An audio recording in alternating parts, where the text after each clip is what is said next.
Unnoticed. It's amazing the things that can go unnoticed when you're working in the moment, all your attention focused on the task at hand. It's ironic, really, all that attention to detail focused like a laser. And yet, it's because of this we can miss things that are all around us. I wouldn't say I'm a leader in my field, but I'm good at what I do. I had to be to land the position I have or had. I have the feeling none of this is going to matter anymore. I work as a scientist in a particularly secure level of Porton Down Research and Development Facility.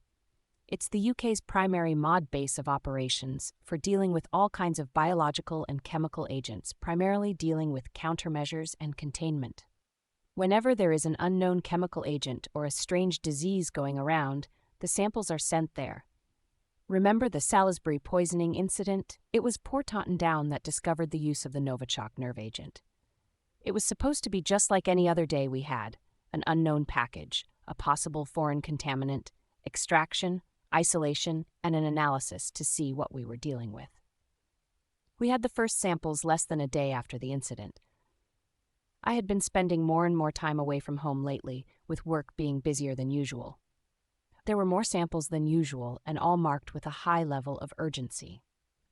Looking back, that should have been the first warning sign, but I had been so tired from overwork from my job lately that I didn't notice.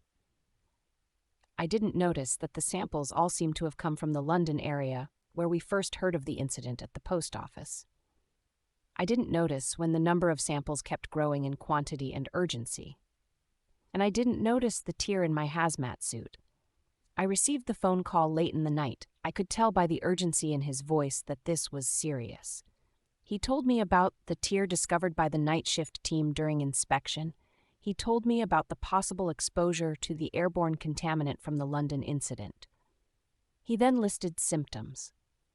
I slowly sat down and felt my blood run cold as the information from the phone call began to slowly sink in. I thought back to the incident reports I had read and the symptoms described by the first victims I didn't notice. They were almost identical to the onset of a cold. The cold that I had been complaining about to my wife, the cold that I have been dismissing as symptoms of overwork and exhaustion. The cold I had been ignoring to make time for my daughter, who I had just kissed goodnight, perhaps for the final time. I didn't notice.